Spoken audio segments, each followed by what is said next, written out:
Esta es la sesión número 4, hablando sobre el tema la iglesia verdadera. Se debe ejercer gran cuidado en la distribución de la caridad pública para dar a los necesitados, puesto que no son capaces de procurarse el sostén para sí mismo. Se debe proveer a los que están reducidos a la necesidad por hacer el bien y por el testimonio de una buena conciencia.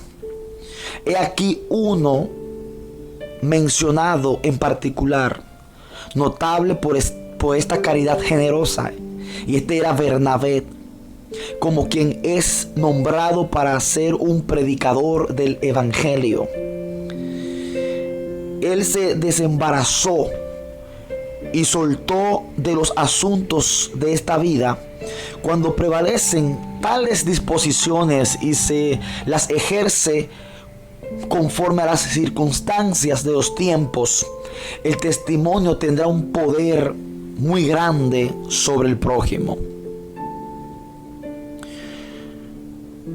En la iglesia verdadera no es necesario invocar o invitar al Espíritu Santo.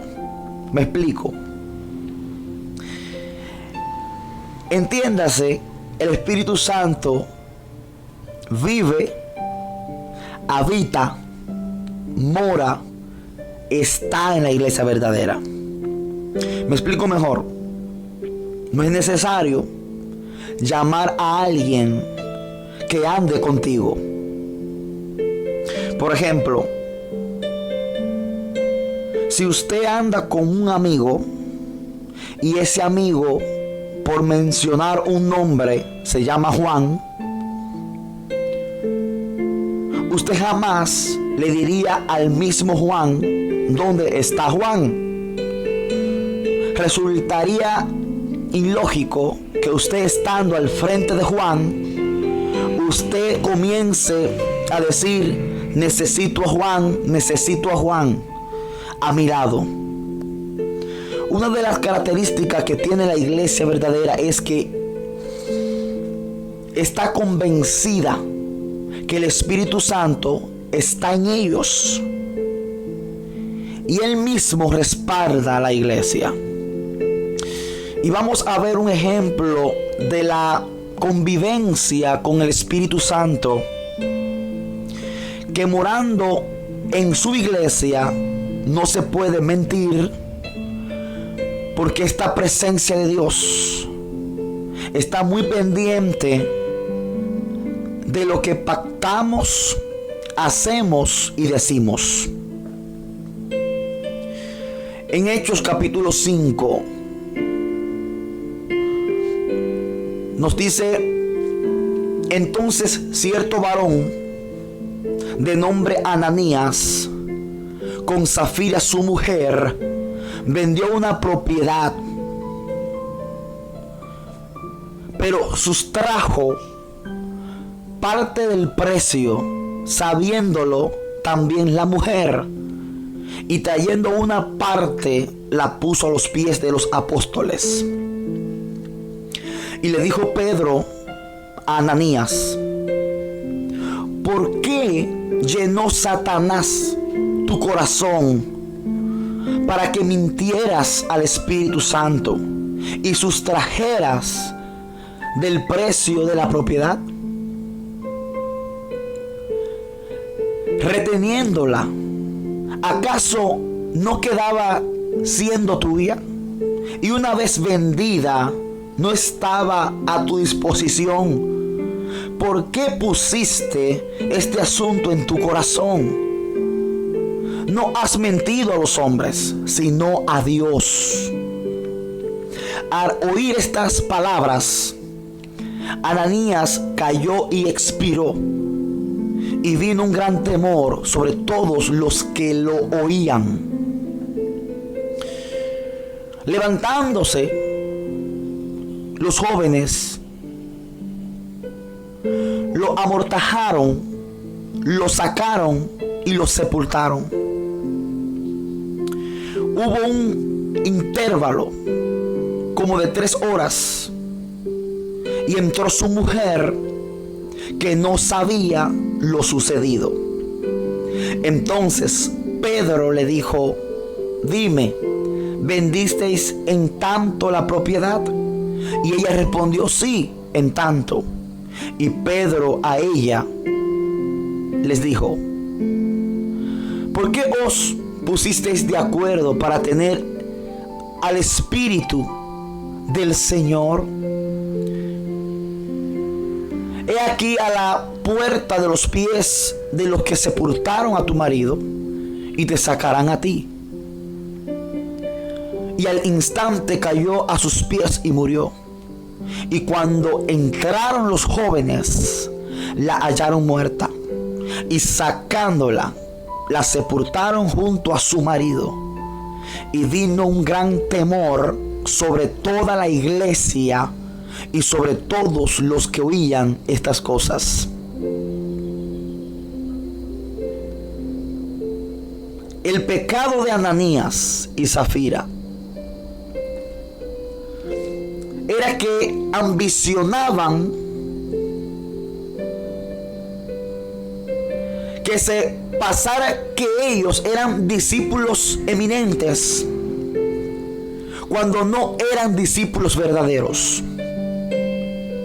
Los hipócritas pueden negarse a sí mismos, pueden dejar sus ventajas mundanas en un caso si tienen la perspectiva de encontrar beneficios en otra cosa. Ambicionaban la riqueza del mundo y desconfiaban de Dios y su providencia. Pensaban que podían servir a Dios y a Mamón. Pensaban engañar a los apóstoles. El Espíritu de Dios en Pedro vio el principio de incredulidad que reinaba en el corazón de Ananías. Cualquiera haya sido la sugerencia de Satanás, este no podría haber llenado su corazón con esta maldad si Ananías no hubiera consentido. La falsedad fue un intento de engañar al Espíritu de verdad que hablaba y actuaba tan manifiestamente por medio de los apóstoles. El delito de Ananías no fue que retuviera parte del precio del terreno. Podría haberse quedado con todo si así gustaba. Su delito fue tratar de imponerse sobre los apóstoles con una mentira espantosa, con el deseo de ser visto, unido a la codicia.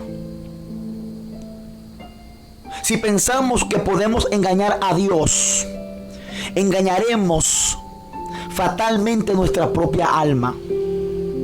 Qué triste es ver la relación que debieran estimularse mutuamente a las buenas obras, como se endurecen mutuamente en lo que es malo. Este castigo fue en realidad una misericordia para muchísimas personas. Haría que se examinaran estrictamente a sí mismas, con oración y terror de la hipocresía, codicia y vanagloria. Y debería seguir haciendo así. Impediría el aumento de los falsos profesantes. Aprendamos de esto cuán odiosa es la falsedad para el Dios de la verdad. El Dios de la verdad. En la iglesia primitiva tenía una iglesia de verdad. Por tanto, no se podía pactar con el Dios verdadero y entrando en la iglesia verdadera con falsedad, porque era descubierto. Aprendamos de esto cuán odiosa es la falsedad para el Dios de la verdad. Y no solo evitar la mentira directa, sino todas las ventajas obtenidas de usar expresiones dudosas y doble significado en nuestra habla. En Hechos capítulo 6 nos dice que en aquellos días, habiéndose multiplicado el número de los discípulos,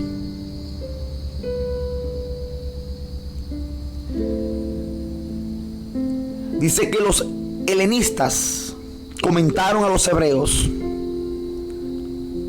acerca de las viudas que eran desatendidas en el servicio diario, porque la iglesia se había multiplicado. Había mucha gente.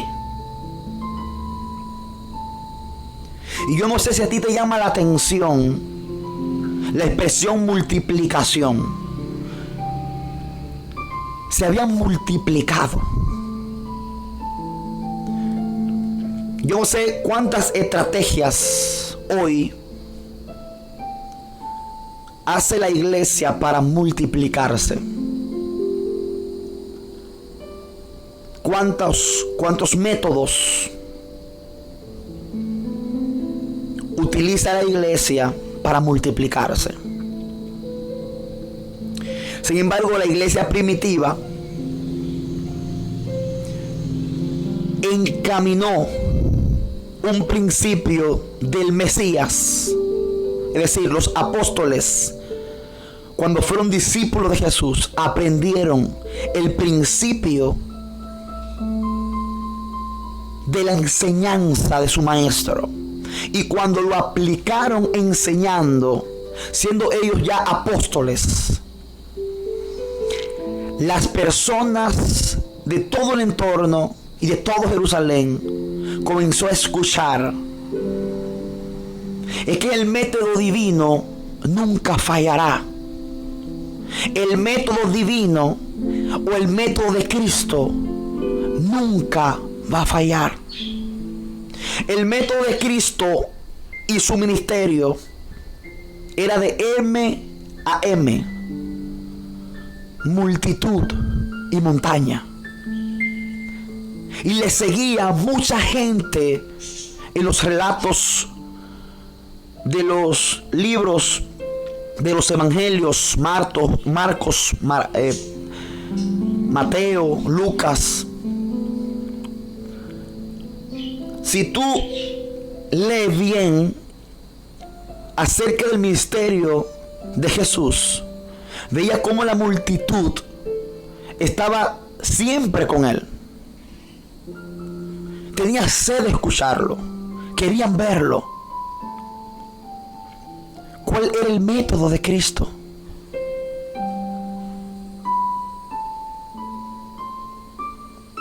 Las sencillas palabras, el amor al prójimo, la humildad, el amor, la entrega. Y los discípulos fueron observando a Jesús. Y al momento del cumplimiento de la muerte y resurrección y ascensión al cielo, Jesús estableció muy claro la enseñanza. Y los apóstoles ahora, predicando el mensaje de resurrección y aplicando los principios y el método de Cristo, se encontraron multiplicándose. Así que los 12, habiendo convocado a la congregación de los discípulos, dijeron: no es bueno que nosotros dejemos la palabra de Dios para servir a las mesas. Buscad más bien, hermanos, a 7 varones de entre vosotros que sean de buen testimonio, llenos del Espíritu Santo y sabiduría, a quienes encarguemos esta función. Y nosotros nos dedicaremos a la oración y al ministerio de la palabra. Era una iglesia que estaba fundamentada en el servicio y en la doctrina. Escucha bien. La iglesia verdadera, la iglesia primitiva, estaba fundamentada en el servicio y en la doctrina. El servicio. Era una iglesia que estaba pendiente a la necesidad de las personas. Nadie que estaba congregado en la iglesia primitiva le faltaba algo, porque ellos repartían según la necesidad de la persona. Más la preparación y la dedicación a la oración y el ministerio de la palabra. Y lo dicho fue del agrado de toda la congregación, porque todos se ponían de acuerdo. Allí no habían palabras diferentes, ni opiniones diferentes, ni estrategias diferentes. Todo estaba conforme al método de Cristo. Todo estaba conforme en un solo pensamiento y un solo corazón. Por eso que en el día de Pentecostés, cuando se derramó el Espíritu Santo sobre todos, no dice sobre algunos, no dice sobre los discípulos o apóstoles, dice sobre todos los que estaban juntos, descendió el Espíritu Santo. ¿Saben por qué? Porque todos estaban unidos. Y en la unidad,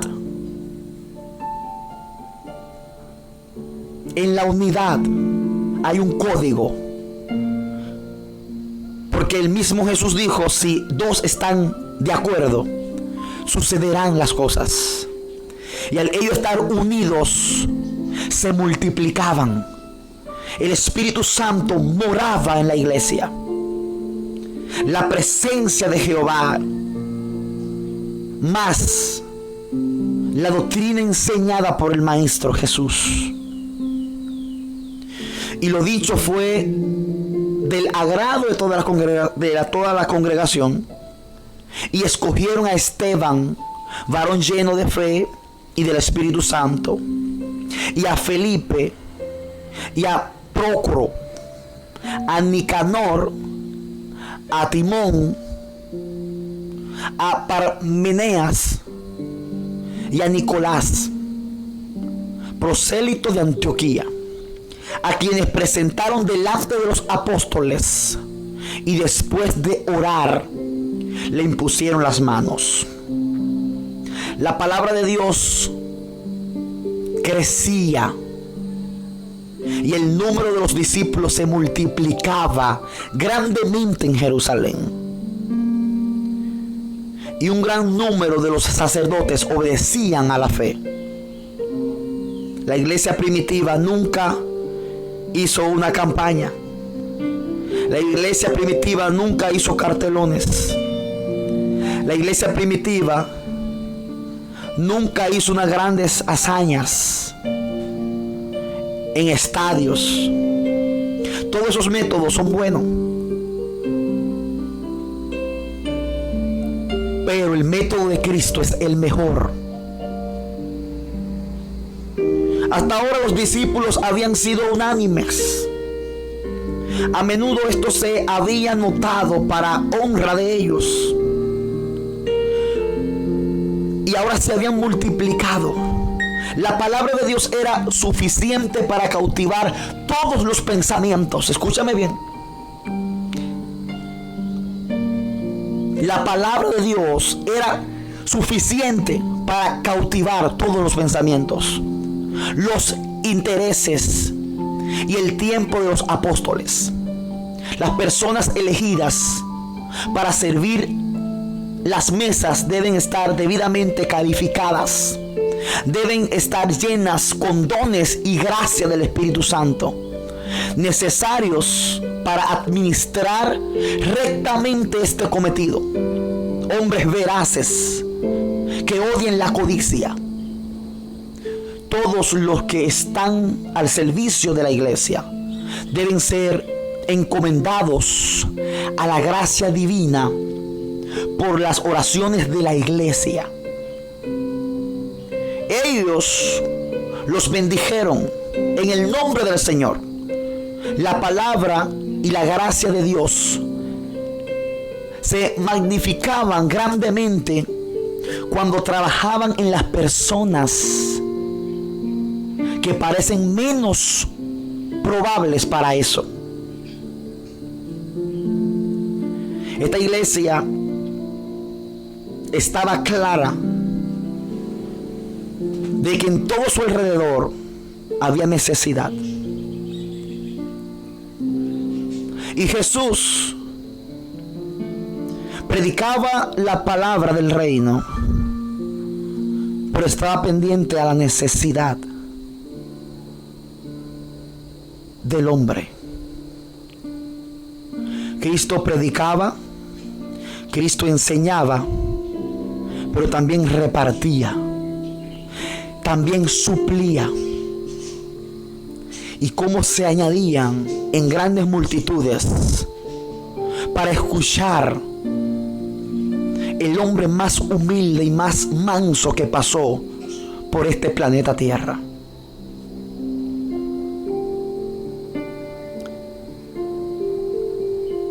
La iglesia verdadera tiene una visión y una misión aplicada en el método de Cristo.